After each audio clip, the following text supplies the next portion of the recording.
మహాకాశము పట్టచాలి గొప్ప దేవ, మహోన్నతుడ, మహాగండ, మహాశక్తిమంతుడ, ఆకాశం మీద సింహాసనం భూమిని పాదమైన మానవునిగా రక్త మాంసములతో మా మధ్యలో నివసించి మా కష్ట నష్ట దుఃఖ వ్యాధి బాధ ఇటువంటి ఇబ్బందుల్లో తోడుగా ఉంది. మా కొరకు నాయన మరణాన్ని రుచి చూసి రక్త మాంసంలో భారీవాడు మాకు సహోదరునిగా ఈ లోకంలో మా అందరికీ నాయన నీ ప్రేమను పంచి ఈ దినం మమ్మల్ని సజీవులుగా ఉంచి గొప్ప రక్షణతో ఆశీర్వదించి మమ్మల్ని బతికి రక్షించారు. గొప్ప మనమందరము గొర్రెల వల్ల త్రోవ తప్పిపోతే మనలో ప్రతి వాడు తనకి ఇష్టమైన త్రోవకు తొలిగారు. మేమంటే నీకు ఎంతో ఇష్టం. మాలో ఒక్కొక్కరు నశించడం మీకు చిత్తం కాదని ఒక్కొక్కరిని కూడా మీరు వెతికారు. ప్రభా నీకు వందనాలు. నీ ప్రియ కుమారుని ద్వారా మాకు అనుగ్రహించిన భౌతిక ఆధ్యాత్మిక ఆరోగ్య పరలోక దీవెనని బట్టి వందనములు చెల్లిస్తూ యాకోబు 1:17 ఎఫెసీయులు 1:3 జ్ఞాపకం చేసుకుంటున్నాను. మన ప్రభువైన యేసుక్రీస్తు యొక్క తండ్రి యొక్క దేవుడు స్తుతింపబడును గాక. ఆయన పరలోక విషయంలో ఆత్మ సంబంధమైన ప్రతి ఆశీర్వాదం మనకు అనుగ్రహించాను. హల్లెలూయా. ప్రతి శ్రేష్టమైన ఇవి సంపూర్ణమైన ప్రతి వరం పర సంబంధమైన జ్యోతిర్మయుడు తండ్రి యొద్దకు వచ్చినాం. ఎదుర మేము సజీవులమై నీ ఎదుట నిలిచి స్తుతించి గణపరిచి పాటలు పాడి వాక్యం విని కానుక సమర్పించి ధన్యత అవకాశం మాకు కలుగజేసినందుకు వందనములు చెల్లిస్తూ సమస్త మహిమ ఘనత కీర్తిని ఆరోపిస్తూ ఈ స్తుతి ఆరాధన మా రక్షకుడు మా విమోచకుడు త్వరగా రాబోయిన క్రీస్తు నామంలో నీకు సమర్పిస్తున్నా మా ప్రియ పరలోకపు తండ్రి. ఆమేన్. దయచేసి కూర్చోండి. Please be cited. You are welcome to this Lord's Telugu Baptist Church service. ఈ ఉదయకాల ఆరాధన గురించి అందరినీ ప్రేమపూర్వకంగా ఆరాధనలోకి ఆహ్వానిస్తున్నాను. Great you all in the name of our Lord and saviour Jesus Christ. ప్రభువును రక్షకుడైన యేసుక్రీస్తు వారి మహాశక్తి గల నామంలో మీ అందరికీ శుభములు సమాధానం కలుగుగాక. ప్రభుత్వ మిగిలి ప్రియులారా, మీ అందరూ క్షేమమని. మరి అకాడమిక్ ఇయర్ ప్రారంభమైంది. ఉద్యోగాలు చేసేవారు స్టూడెంట్స్ అందరూ కూడా వారి వారి చదువులకు వెళ్తూ ఉన్నారు. ఉద్యోగాలకి ప్రార్థిస్తూ ఉన్నాము. మీకు ఇంకా ఏదైనా ప్రార్థన అవసరత ఉండేలా మాకు తెలియజేయండి. తప్పకుండా మేము మీ కొరకు ప్రార్థిస్తాం. సంఘ ప్రార్థనలో, కుటుంబ ప్రార్థనలో మనం ఈ దినం లేఖన భాగం చదువుకున్నాము. ఎస్తేరు గ్రంథము 6వ అధ్యాయం మొదటి నుంచి చివరి వరకు మనము ఒక వచనాన్ని చదివి వాక్యంలోకి వెళ్దాం. Open your Bibles with me to the book of Esther chapter 6 verse 30.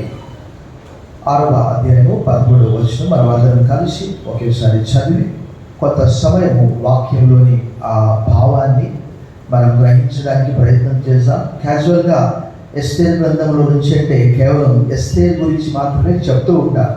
అంటే స్త్రీలకు సంబంధించినటువంటి పుస్తకాలలో రూతు, ఎస్తేరు ఈ రెండు మాత్రమే మనం చూస్తాం. కానీ ఇక్కడ ఈ దినము ఎస్తేర్ గురించి కాదు, కానీ మరి అక్కడ లేఖన భాగాన్ని అనుసరించి కొంత సమయం మనం వాక్యం నేర్చుకోవడానికి ప్రయత్నం చేశాం.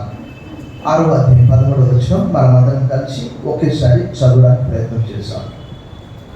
హామాను తనకు సంభవించినదంతయు తన భార్య అయిన జరేషును తన స్నేహితులకు అందరికీ తెలుపగా అతని యొద్దనున్న జ్ఞానులను అతని భార్య అయిన జరేషును ఎవరి చేత నీకు అధికార నష్టం కలుగుతున్నదో ఆ మొర్దెకై యూదుల వంశపు వాడైన ఎడల అతని మీద నీకు జయము కలగదు, అతని చేత అవశ్యంగా చెడిపోదు అని అతనితో. కొంత సమయం మనం వాక్యం యొక్క బ్యాక్గ్రౌండ్ గమనించినప్పుడు ఆ వాక్యము క్రమంగా చదివితే తప్ప కొంతమందికి చరిత్ర అర్థం కాదు. మనం ఏదో సువార్తలు చదివేస్తుంటాం, మంచిదే. కానీ ఈ ఎస్తేర్ గ్రంథాన్ని ఎక్కడ కూడా నూతన నిబంధనలో ఎత్తి చూపలేదు, అంటే కోట్ చేయలేదు. మిగతా గ్రంథాలు ప్రభు అనేక చోట్ల, అది యెషయా కావచ్చు, అది ఆదికాండం కావచ్చు, అది నిర్గమకాండం కావచ్చు, అది లేవియ కాండం కావచ్చు, చాలా చోట్ల, అది ద్వితీయోపదేశ కాండం కావచ్చు, అద్భుతమైనటువంటి వాక్యాలన్నీ కూడా కొత్త నిబంధనలో ప్రతి పుస్తకంలో నుంచి ఎత్తి చూపించారు, జస్ట్ మీకు అండర్స్టాండింగ్ కావాలి. కానీ ఈ ఎస్తేరు గ్రంథము ఇక్కడ మనం చూస్తే దీని ప్రత్యేకత ఎక్కడ కూడా దేవుడు అని ప్రార్థన అనే ఆ అంశమే లేదు. కానీ వారైతే దేవుని ప్రజలు. చెర తర్వాత క్రీస్తు పూర్వం 600 సంవత్సరంలో ఇది మారదు, ఈ డేట్ అనేది మారదు. మీరు ఎప్పుడు కూడా ఇప్పుడు చూస్తే ఈ ప్రాంతాలన్నీ కూడా ఏమైపోయాయంటే,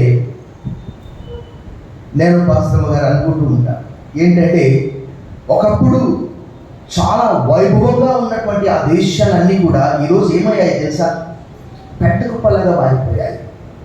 చూడండి, మీరు తెలుసుకోండి చరిత్ర. ఎందుకంటే మన దేవుడు సర్వశక్తివంతుడు. బబులోను సామ్రాజ్యము ఒకనొకప్పుడు ఎంతో వెలిగింది, కానీ ఇప్పుడు అంతా కూడా దాన్ని ఏమంటే శిథిలావస్థ. అక్కడక్కడ ఏంటి అంటే పాడైపోయినటువంటి ఇండ్లు, ఆ కోట కూడా లేదు. సద్దాం హుస్సేన్ కాలంలో కట్టడానికి ప్రయత్నం చేశాడు, కానీ కట్టలేకపోయాడు. ఒక గేట్. ప్రభుత్వ పిల్లారా, దేవుని ప్రజలు క్రీస్తు పూర్వం 600 సంవత్సరంలో బబులోను చెర కొనిపోబడ్డారు. 70 సంవత్సరాలు అక్కడ, అంటే 600 అక్కడ నుంచి క్రిందికి వస్తే 530 ప్రాంతంలో కొద్దిమంది మాత్రమే వచ్చారు. దేవుడు అంటే, జన్మభూమి అంటే ఆశ ఉన్నటువంటి వారు, ఆసక్తి ఉన్నటువంటి వారు, ప్రేమ ఉన్నటువంటి వారు. మనకు వాక్యంలో ఏమని రాయబడ్డదంటే చాలా స్పష్టంగా రాయబడి 137వ కీర్తనలో వారు అంటున్నారు, అక్కడ 4, 5, 6 వచనాలు, అయ్యో మనము అన్యుల దేశంలో ఉన్నాం కదా, యెహోవా కీర్తనలు ఎలా పాడాలి? ఒకవేళ మేము యెరూషలేమును మరచిన యెడల ఏమంటాడు, నా నాలుక అంగిటికి అంటుకొను గాక అని అంటాడు. కానీ అలాంటివి ఇక్కడ దేవుడు అనే పేరే లేదు.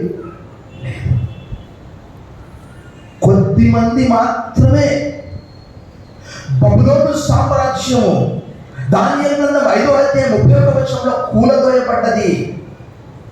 రాత్రికి రాత్రే బెల్షస్సర్ ఏం చేశాడు? చచ్చిపోయాడు, రక్తం గద్దం చచ్చిపోయాడు.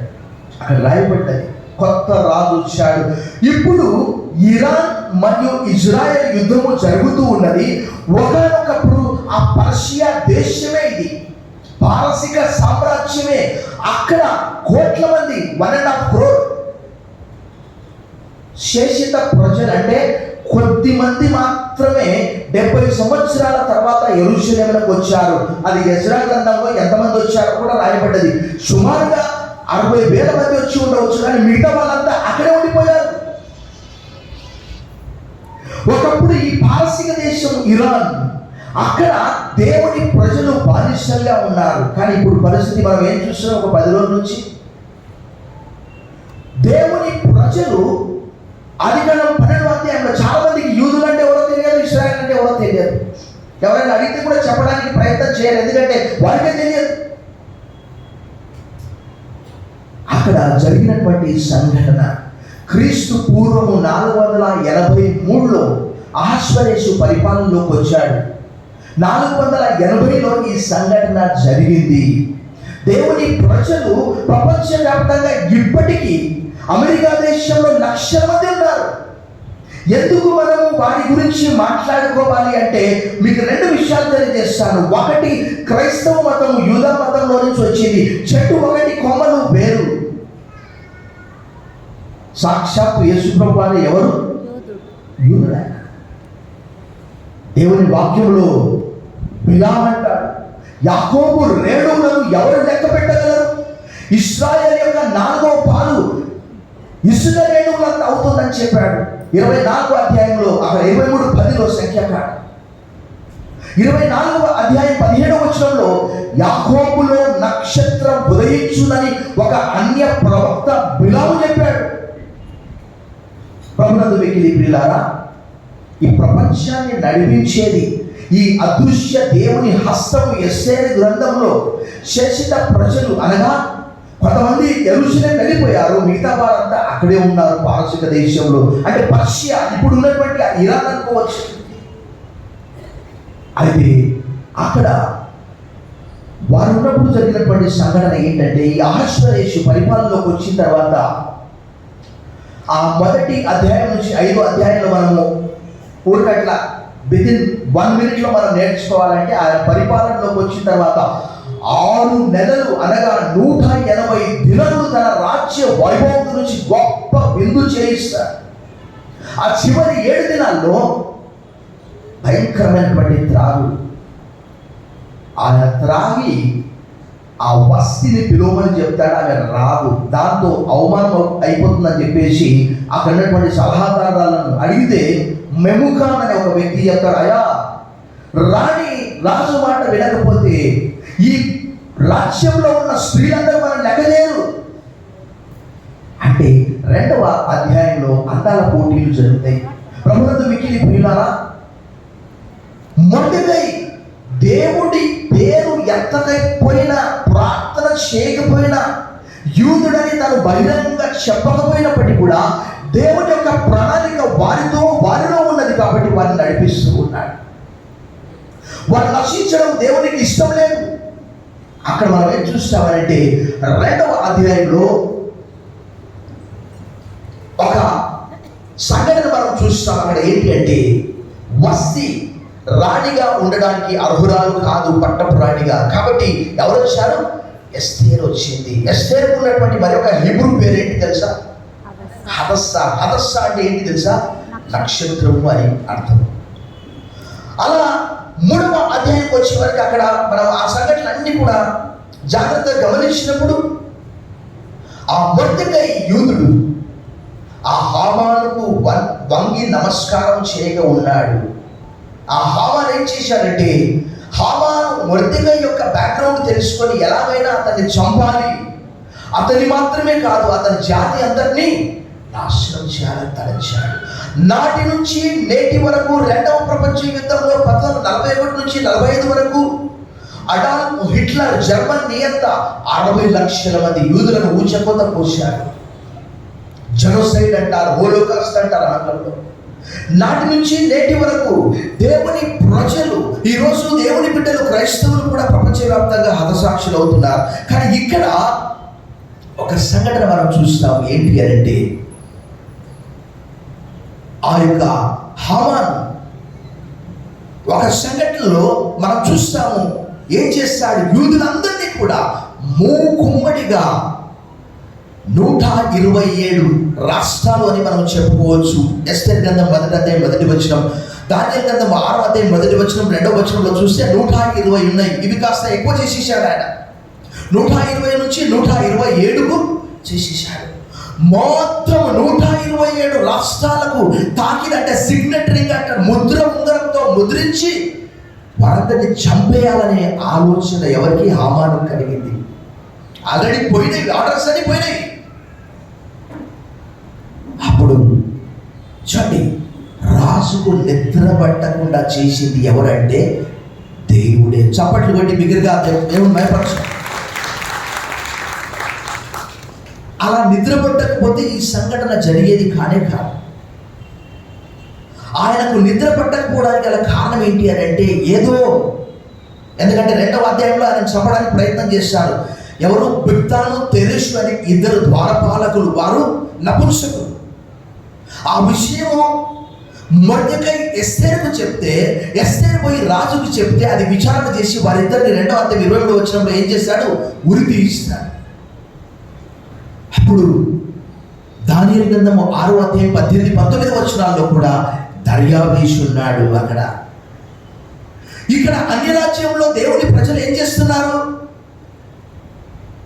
యోసేపు అయితే దేవుని చిత్త ప్రకారము మొట్టమొదటిగా అన్నల చేత ద్వేషించబడి అక్కడికి అమ్మబడ్డాడు. కానీ అక్కడ నాకు ఎంతో ఇష్టమైనటువంటి వాక్యం, యోసేపు అన్నాడు, ఇంకా మునుముందు ఆశ్చర్యకరమైనటువంటి 5 సంవత్సరాల కరువు ఉన్నది, దేవుడే పంపించాడు, మీరు కాదు నన్ను. 45వ అధ్యాయంలో యోసేపు ఆ మాట అంటాడు. 50వ అధ్యాయంలో కూడా అదే మాట అంటాడు. 50, 20లో మీరు భయపడకండి, నేను దేవుని స్థానంలో ఉన్నానా? ముందుగానే దేవుడు ఇక్కడికి పంపించాడు. దానియేలు, షడ్రక్, మెషక్, అబేద్నెగో ప్రభుత్వ ఉద్యోగం చేసి అక్కడ ఉన్నారు. నెహెమయా గవర్నర్గా ఉన్నాడు. మరి వీరేం చేస్తున్నారు? మొర్దెకై అక్కడ ఏం చేస్తున్నాడు? ఒక న్యాయాధిపతిగా ఉన్నాడు. గవిని దగ్గర, లోతు కూడా 19వ అధ్యాయం 1వ వచనంలో గవిని దగ్గర కూర్చుండేవాడు, అంటే న్యాయం తెలిసేవాడు. అయితే ఆ శాసనము తయారు చేసి హామాను ఏం చేశాడు? 127 రాష్ట్రాలకు పంపించాడు. ఏంటి అంటే, యూదులనే జాతి చాలా ప్రమాదకరమైనటువంటి వారు, వారు భిన్నంగా జీవిస్తున్నారు, మన రాజ్యానికి మన చట్టాలకు వ్యతిరేకంగా జీవిస్తున్నారు. అంటే రాజులకి ఏముంది? ఎవడు చేస్తే ఏముంది, నాకేంటి, సరే అని చెప్పి ఉంగరం ఇచ్చేశాడు. సిగ్నేటరీకు ఆర్డర్స్ అన్ని వెళ్ళిపోయాయి.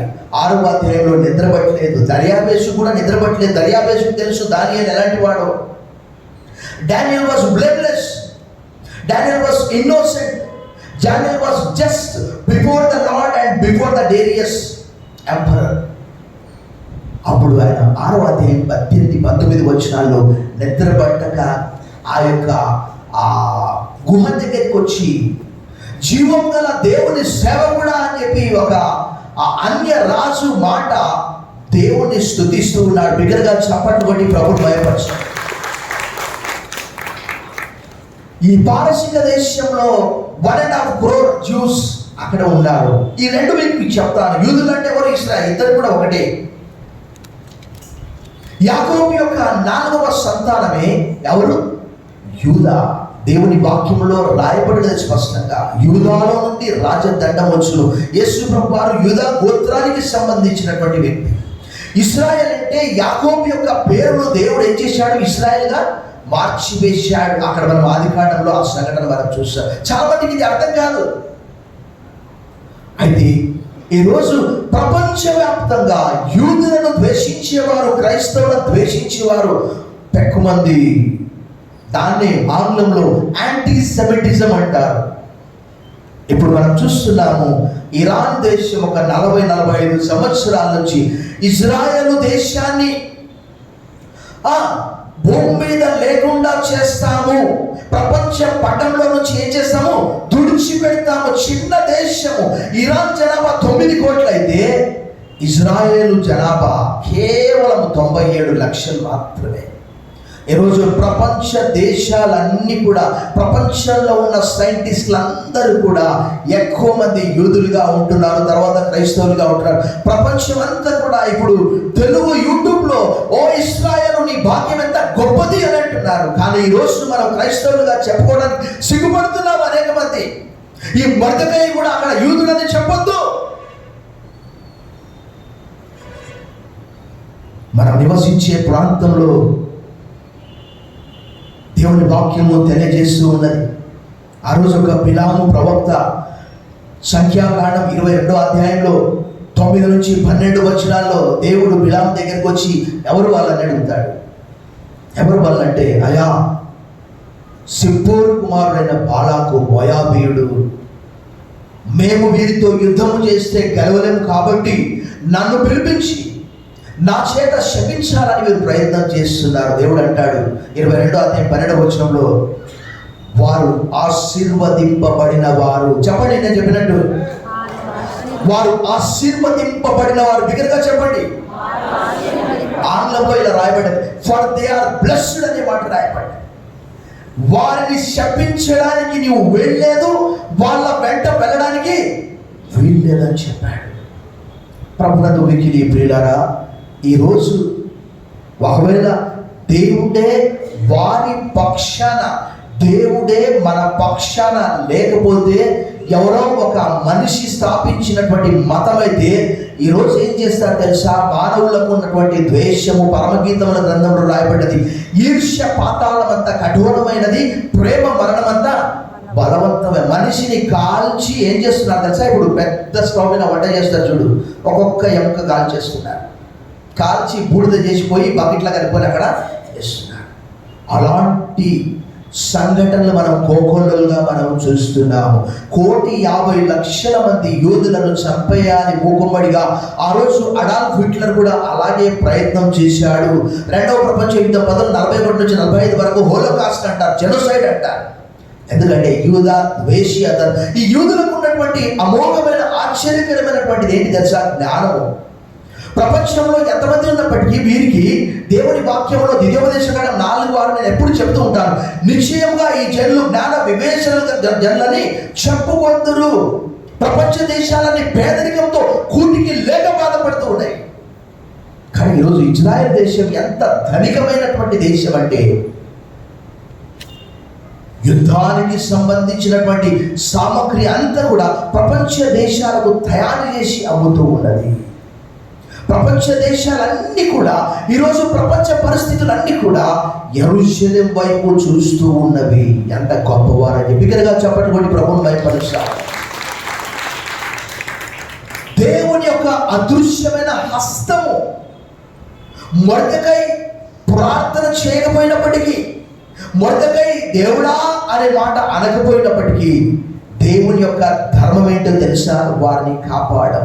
మరి ఒకవేళ దేవుని వాక్యంలో 145వ కీర్తన 18వ వచనంలో తనకు మొరపెట్టు వారికి అందరికీ, తనకు నిజముగా మొరపెట్టు వారికి అందరికీ ఆయన సమీపముగా. ఒకవేళ మనం ఇంకా దేవుని పేరు ఎత్తితే, నేను మొరపెట్టిన దినమున ఆయన నాకు ఉత్తరం ఇచ్చాను, నా ప్రాణంలో త్రాణ పుట్టించి నన్ను ధైర్యపరచాలని 138వ కీర్తన 3వ వచనంలో రాయబడి ఉన్నది. ఆ రోజు ఇశ్రాయేల్ 137వ కీర్తనలో ఏమన్నారు?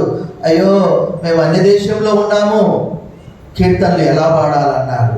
కానీ ఇక్కడ చూస్తే ఈ సంఘటనలో కనీసము కీర్తనలు కాదు కదా, దేవుని పేరు కూడా ఎత్తడలేదు. దేవుని పేరు లేదు కాబట్టి ప్రార్థన కూడా, దేవుడు లేనటువంటి ప్రార్థన ఏంటండి? ప్రభునందు మిక్కిలి ప్రియులారా, ఈరోజు అదృశ్య దేవుని హస్తము ఈ ఎస్తేరు గ్రంథంలో ఉండి నడిపించినట్లు దేవుడు మనను కూడా అనుదినం కూడా నడిపిస్తూ ఉన్నాడు ఆయన చిత్త ప్రకారం. బిగ్గరగా చెప్పటువంటి ప్రభువుని భయపరచండి. యెషయా గ్రంథం ఎప్పుడైనా మీరు సమయం ఉన్నప్పుడు చదవండి. ఎంత వైభోగంగా ఉంటుంది. ప్రపంచ దేశాల సంపద అంతా కూడా యెరూషలేమునకు తీసుకొని రాబడుతుందట. ప్రపంచ దేశాలన్నిటికి కూడా యెరూషలేము రాజకీయ కేంద్రంగా, మత కేంద్రంగా అవుతున్నది. యెషయా గ్రంథం 2వ అధ్యాయంలో రాయబడింది, యెషయా గ్రంథం 11వ అధ్యాయంలో రాయబడింది, యెషయా గ్రంథం 65వ అధ్యాయంలో రాయబడింది, యెషయా గ్రంథం 66వ అధ్యాయంలో రాయబడింది. ఇక్కడ ఈ హామాన్ ఏం చేశాడు? యూదులందరినీ కూడా చంపాలని ప్రయత్నం చేసి రాజుకు నిద్ర పట్టలేదు. 119వ కీర్తన 62వ వచనంలో దావీదు అంటాడు, న్యాయమైన నీ విధులను బట్టి నీ కృతజ్ఞతాస్తుతులు చెల్లించడం నేను అర్ధరాత్రి వేళ మేల్కొనవాడను. ఈ మధ్యలో అదేంటో నాకు ఈ నెల మొదటి ఆదివారం నిద్ర పట్టలేదు. రాత్రంతా కూడా ఇశ్రాయేలీల చరిత్ర చదువుతూ ఉన్నాను. ఇశ్రాయేలును దేవుడు ఎలా ఆశీర్వదించాడు. వారు ఒకానొకప్పుడు సంచార జాతిగా ఉన్నారు. అక్కడక్కడ సంచరిస్తూ గుడారాల్లో నివసించేవారు. ఈ రోజు వారు ప్రపంచాన్ని శాసిస్తున్నారు, ప్రపంచాన్ని పరిపాలిస్తున్నారంటే దేవుని వాక్యంలో దేవుడు వారిని ఎంత ఉన్నతంగా హెచ్చించాడు. సంచార జాతి ప్రజలుగా ఉన్నటువంటి వారిని ద్వితీయోపదేశకాండం 26వ అధ్యాయంలో రాయబడినది. వాండరింగ్ అరేబియన్ అనే మాట అక్కడ రాయబడ్డది. అక్కడి నుంచి 19వ అధ్యాయం నిర్గమకాండంలో దేవుడు అన్నాడు, రాజులైనటువంటి యాజక సమూహంగా మేము చేస్తానని చెప్పాడు. ఈరోజు ప్రపంచంలోనే ఒక శక్తివంతమైనటువంటి దేశంగా ఇజ్రాయెల్ దేశం ఉన్నది. పోనీ మరి జనాభా ఎక్కువగా ఉన్నదంటే ద్వితీయోపదేశకాండం 7:7లో దేవుడు ఏమన్నాడు తెలుసా? మీరు సర్వజనుల కంటే తక్కువనే కదా, మిమ్మల్ని ఏర్పరుచుకున్నది మీ సంఖ్య చూసి కాదు. చదవండి ఒకసారి 7:7 ద్వితీయోపదేశకాండం.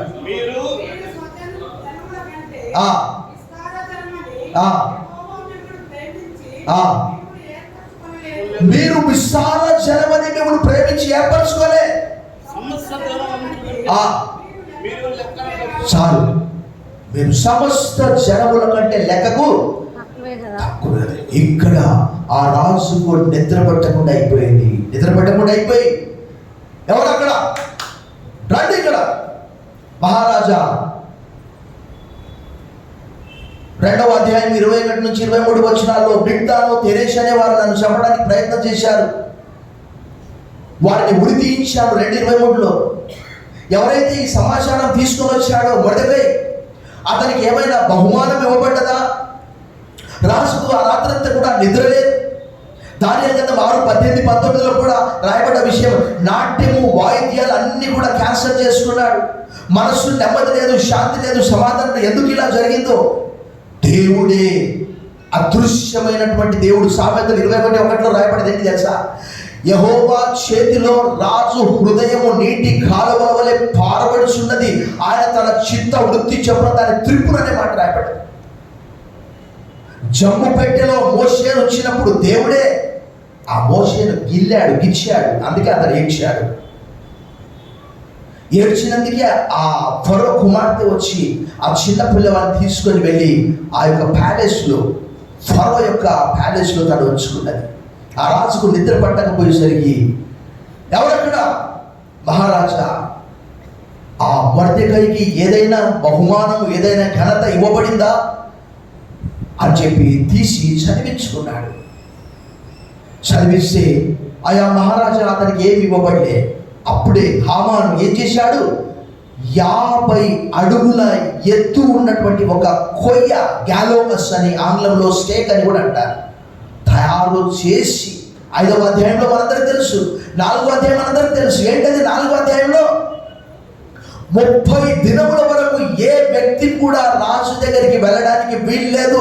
ఎవరైనా వెళ్తే అనుమతి లేదు. ఏంటి వారికి? మరణ శిక్ష. కానీ 4:16లో ఏం చెప్పుకోవాలి మనము? చెప్పండి ఎవరైనా. 4:16, నేను నశించిన 5వ అధ్యాయంలో రాజు యొద్దకు వెళ్ళినప్పుడు దేవుని యొక్క దయ ఆమె మీద ఉన్నది కాబట్టి రాజు దయతో ఆహ్వానించాడు. అప్పుడు ఆమె ఒక మనవి చేసింది, రాజా ఒక విందు చేస్తాను, దానికి నీవు రావాలి, హామాను కూడా రావాలి. అప్పుడు హామాను సంతోషం చూసుకో, ఇంతంత కాదు, ఇంటికి వెళ్ళి భార్యతో, స్నేహితులతో, అందరితో పంచుకుంటే వారు అంటున్నారు, అయితే ఆ మొర్దెకై అనే వ్యక్తి ఉన్నంతకాలం నువ్వు పైకి రాలేవు. అతను ఏం చేయాలి? ఉరి తీయించాలి. ఈ రాజు 6వ అధ్యాయంలో ఎవరక్కడ? ఆ హామాను అప్పుడే వస్తూ ఉన్నాడు. మహారాజా చిత్తం. ఆ 2వ అధ్యాయంలోని సంఘటన అంతా కూడా జ్ఞాపకం చేసి, ఆ వ్యక్తికి ఏదైనా బహుమానం ఇవ్వబడిందా? అతన్ని ఘనపరిచామా? అతన్ని హెచ్చించామా? అయితే అతన్ని ఎలా హెచ్చించాలని అతన్నే అడుగుతాడు. అడిగితే ఆ వ్యక్తి అంటాడు, అయ్యా, రాజు ఎక్కే ఒక మంచి గుర్రము, రాజు వేసుకునే వస్త్రాలు, రాజ కిరీటం అతనికి అందించబడాలి. అయితే అవన్నీ కూడా ఎవరికి చేయాలి? మొర్దెకైకి. బిగ్గరగా చెప్పండి, కొట్టి ప్రభువును మహిమపరచండి. 5వ అధ్యాయంలో సలహా ఇచ్చినటువంటి భార్యని ఆమె అంటుంది, ఏమంటుందంటే 6వ అధ్యాయంలో అంటుంది 11వ వచనంలో, ఎవరి చేత నీకు అధికార నష్టం కలుగుచున్నదో ఆ మొర్దెకై యూదుల వంశపు వాడనేడలా అతని మీద నీకు జయము, నీకు విరోధముగా రూపింపబడిన ఏ ఆయుధము వర్తిల్లదు. యెషయా గ్రంథము 54:17, no weapon shall prosper against you. దేవుడు అద్భుతంగా అక్కడ ఆ 6వ అధ్యాయంలో ఆ రాజుతో ఉండి ఆ గొప్ప కార్యం చేశాడు. తర్వాత మనం చూస్తాము, అక్కడ ఎవరి కొరకైతే ఉరికాంబము, ఉరికొయ్య తయారు చేయబడ్డదో ఆ ఉరికొయ్యపై ఎవరు ఉరిదీశారు? హామాను ఉరిదీశారు. దేవుని ప్రజల గురించి ఒక అన్య ప్రవక్త శపించడానికి వెళ్తే దేవుడు ఒప్పుకోలేదు. 22వ అధ్యాయం సంఖ్యాకాండం 12, 23వ అధ్యాయం 10వ వచనంలో ఆయన బిలామన్నాడు, యాకోబు యొక్క 4వ పాలును ఎవరు లెక్క పెట్టగలరు? అంటే ఎవరు? అంటే యేసుక్రీస్తు యొక్క సంతానం. ఈరోజు 270 కోట్ల మంది ప్రభువును గట్టిగా చప్పట్ల ద్వారా మహిమపరచండి, బిగ్గరగా చప్పట్లు కొట్టండి. ఆ బిలాము ప్రవక్త నోట యాకోబు రేణువులు, యాకోబు యొక్క 4వ పాలు. 4వ పాలు అంటే ఎవరు తెలుసా? రూబేను, షిమ్యోను, లేవి, యూదా. యూదాలో నుంచి మన ప్రభు వచ్చాడు. బిగ్గరగా చప్పట్లు కొట్టండి మాట. ఒకవేళ యూదుల జనాభా 1.5 crore కావచ్చు, కానీ ఈరోజు ప్రపంచవ్యాప్తంగా దేవుడు తన ప్రజల్ని కాపాడుతూ ఉన్నాడు. పేతురు రాసిన 2వ పత్రిక 2వ అధ్యాయం 8వ వచనంలో రాయబడ్డది, భక్తులను శోధనలో నుండి తప్పించుటకు ఆయన సమర్థుడు. 34వ కీర్తన 15వ వచనం తెలియజేస్తున్నది, యెహోవా కన్ను నీతిమంతుల మీద, ఆయన చెవులు వారి మొరలకు ఒగ్గి ఉన్నవి. The eyes of the Lord are righteous and his ears are attentive to their prayer. వారు దేవుడా అని మొర్ర పెట్టకపోయినప్పటికీ కూడా దేవుని యొక్క ప్రణాళికలో, దేవుని యొక్క చిత్తంలో వారు ఉన్నారు. దేవుడు అన్నాడు, చూడు నిన్న అరచేతులపై చెక్కి ఉన్నాను అని యెషయా గ్రంథంలో దేవుడు చెప్పినటువంటి ఆ మాట మనం చూస్తాం. ప్రభునందు మిక్కిలి ప్రియులారా, తర్వాత జరిగినటువంటి సంఘటన, ఆ యొక్క హామాను ఇల్లు ఎవరికి ఇవ్వబడ్డది? ఎస్తేరుకి ఇవ్వబడ్డది. తర్వాత అధ్యాయంలో రాయబడ్డది. అక్కడ మనం చూస్తే 8వ అధ్యాయం 1వ వచనం చదవండి, 8:1 చదవండి. ఆ దినమున రాజైన అహష్వేరోషు యూదులకు శత్రువుడైన హామానింటిని రాణి అయిన ఎస్తేరునకు ఇచ్చెను. ఎస్తేరు మొర్దెకై తనకు ఏమి కావాలో రాజులకు తెలియజేసిన మీదట అతడు రాజు సన్నిధికి చాలు. తర్వాత ఏం చేశాడు? రాజు యొక్క ఉంగరం తీసి ఇచ్చేశాడు. అయ్యా, పారసీక దేశ చట్ట ప్రకారం ఒకసారి చట్టం చేసిన తర్వాత దాన్ని మార్చడానికి వీల్లేదు, మీరే రాసుకోండి మీ ఇష్టం వచ్చినట్టు అంటే వెంటనే, ఎందుకంటే ఆల్రెడీ 127 రాష్ట్రాలకు ఈ సమాచారం అంతా పోయింది. క్షణాలలో అలా చంపేయడానికి ఆర్డర్స్ వచ్చేసినాయి. వేగంగా 127 రాష్ట్రాలు. ఎక్కడంటే హిందూ దేశము మొదలుకొని కూషు దేశం వరకు. కూషు అంటే ఇథియోపియా. ఎస్తేరు గ్రంథం 1:1, ఎస్తేరు గ్రంథం 8:9. ఆ 127 రాష్ట్రాల్లో ఆయా భాషలు మాట్లాడే వారికి తర్జుమా చేసి మరి యూదులను చంపేయాలని చెప్పి పంపించారు. వెంటనే 8వ అధ్యాయంలో మరలా వారిని చంపకూడదనే ఆజ్ఞ ఒకటి మొర్దెకైని బహుగా హెచ్చించి ఆ యొక్క హామాను స్థానం మొర్దెకైకి ఇచ్చి ఆ హామాను యొక్క ఇల్లు ఎవరికి ఇవ్వబడ్డది? ఎస్తేరుకి ఇవ్వబడ్డది. తర్వాత చూస్తే ఆ హామాను యొక్క 10 మంది కుమారులను కూడా చంపేసినట్లు అక్కడ రాయబడి. చూడండి 9వ అధ్యాయము 5వ వచనం మనం చూస్తాం, లేక 4 నుంచి మనం చూస్తాం. మొర్దెకై రాజు యొక్క నగరంలో ఏమైనాడట? గొప్పవాడాయను. ఈ మొర్దెకై అనువాడు అంతకంతకు గొప్పవాడవుట చేత అతని కీర్తి సంస్థానములన్నిటి అందులో వ్యాపించను. యూదులు తమ శత్రువులందరినీ కత్తివాత హతం చేసి వారు నాశనం చేసి మనస్సు తీర తమ విరోధం చేసింది. శూషన్ కోట యందు యూదులు ఎంతమంది అంట? 500 మందిని చంపి నాశనం చేసి. 7వ వచనం, హమ్మెదాతా కుమారుడై యూదులకు శత్రువు హామాను యొక్క 10 మంది కుమారులైన పర్షియందాత, దల్పోను, అస్పత, పోరాత, అదల్య, అరిదాత, పర్మస్త, అస్సత, అరిషై, అరిదై, వైజాత అను వారిని ప్రభునందు మిక్కిలి ప్రియులారా, ఈ ఎస్తేరు గ్రంథంలో దేవుని యొక్క అదృశ్యమైనటువంటి హస్తం సంచార జాతి ప్రజల నుంచి మనందరికీ తెలుసు. వారు పాత నిబంధనలో ఒప్పుకునేవారు. ఏమైనా ఒప్పుకునేవారు? మా తండ్రి నశిస్తున్న అరాబీ దేశస్థుడు, our father is wandering Arabian. ఆ సంచార జాతి ప్రజల నుంచి దేవుడు ప్రకటన గ్రంథం 1:5లో ఆయన తన రక్తం ఇచ్చి తన తండ్రి అయిన దేవునికి ఒక రాజ్యంగాను యాజకులుగా మనం సిద్ధం చేశాడని భక్తుడు యోహాను అక్కడ తెలియజేశాడు. నిర్గమకాండం 19వ అధ్యాయంలో నేను గద్దరేఖల మీద మిమ్మల్ని ఎలా మోసాను మీరు గుర్తుంచుకోండి, మిమ్మల్ని రాజులైనటువంటి యాజక సమూహంగా చేస్తాను. చివరిగా ఈ మాట మనం చూద్దాం. చూడండి అక్కడ 10వ అధ్యాయము, ఎస్తేరు గ్రంథం 10వ అధ్యాయము 2వ వచనం. మొర్దెకై యొక్క బలమును గూర్చి అతడు సామర్థ్యము చేత చేసిన కార్యములన్నిటిని గూర్చి రాజు అతన్ని ఘనపరిచిన సంగతిని గూర్చి మాదీయుల యొక్క పారసీకుల యొక్క రాజ్య సమాచార గ్రంథమందు దేవుని గ్రంథము తెలియజేస్తుంది. ఇర్మియా గ్రంథం 51:11, ఇర్మియా గ్రంథం 51:28లో బబులోను రాజ్యం కూలిపోయి 4 రాజ్యాలు ఉన్నాయి. బబులోను పారసికవాది రెండు ఒకటి. పారసిక అంటే పర్షియన్, ఇప్పుడు ఉన్నటువంటి ఇరాన్. ఆ ఇరాన్ అణుబాంబులతో ఏం చేయాలనుకున్నది? ఇజ్రాయేల్ దేశం అంతటిని కూడా, అంటే ఒక్కరిని కూడా మిగలకుండా ప్రపంచ పటంలో తుడిచివేయాలని ప్రయత్నం చేస్తే 40 సంవత్సరాల నుంచి అంటూ ఉన్నారు, మిమ్మల్ని చంపేస్తా, మీరేం చంపేదని. గత శుక్రవారం అకస్మాత్తుగా ఇజ్రాయెల్ వెళ్ళి ఇరాన్ పైన ఎక్కడెక్కడైతే ఆ న్యూక్లియర్ సైట్స్ ఉన్నాయో, ఎవరెవరైతే ఆ బాంబులు తయారు చేస్తున్నారో మొట్టమొదటి టార్గెట్ వాళ్ళే. అంటే చూడండి, దేవుడి వాక్యంలో రాయబడ్డది. వారికి కేవలం పాత నిబంధన గ్రంథం మాత్రమే తెలుసు, కొత్త నిబంధన గ్రంథం తెలియదు వారికి. వారు చదవరు కొత్త నిబంధన గ్రంథం, ఎందుకంటే వారికి ముసుగు వేయబడి ఉన్నది. కొరింథీయులకు రాసిన 2వ పత్రిక 3వ అధ్యాయంలో రాయబడ్డది, వారి ముసుగు తొలగించబడ్డప్పుడు వారు తప్పకుండా ప్రభువును తెలుసుకుంటారు. ఈ ఎస్తేరు గ్రంథం మనం చదివినప్పుడు ఇంకా చాలా విషయాలు ఉన్నాయి.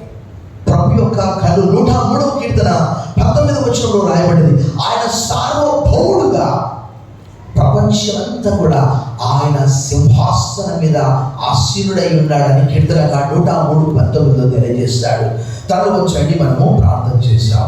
సర్వశక్తి గల దేవా, ఈ దినము జూన్ మాసం 4వ ఆదివారంగా సజీవులుగా ఉంచారు. మీకు వందనాలు. ప్రపంచ వ్యాప్తంగా ఎన్నో సంఘటనలు, ముఖ్యంగా ఇజ్రాయేలు దేశంపైకి ఇరాన్ అనే దేశం ఎంతో దాడి చేస్తున్నప్పటికీ నీ బిడ్డలు మీరు కాపాడుతూ ఉన్నారు. అది నీవు కోరుకున్నటువంటి స్థలము. నా పరిశుద్ధ పర్వతమైన సియోను మీద నా రాజును ఆసీనులుగా చేసి ఉన్నారు. కీర్తనలు 2, కీర్తనలు 68, కీర్తనలు 69, కీర్తనలు 121, కీర్తనలు 122, కీర్తనలు 137. ఏ ఉదయకాలం ఇదిగోనైనా మమ్మల్నందరినీ క్రీస్తులో ఏర్పరుచుకొని కుమారులుగా, కుమార్తెలుగా స్వాస్థ్యము మాకు దయచేసినందుకు వందనాలు చెల్లిస్తూ యేసు నామములో ప్రార్థిస్తున్నాం తండ్రి. ఆమేన్.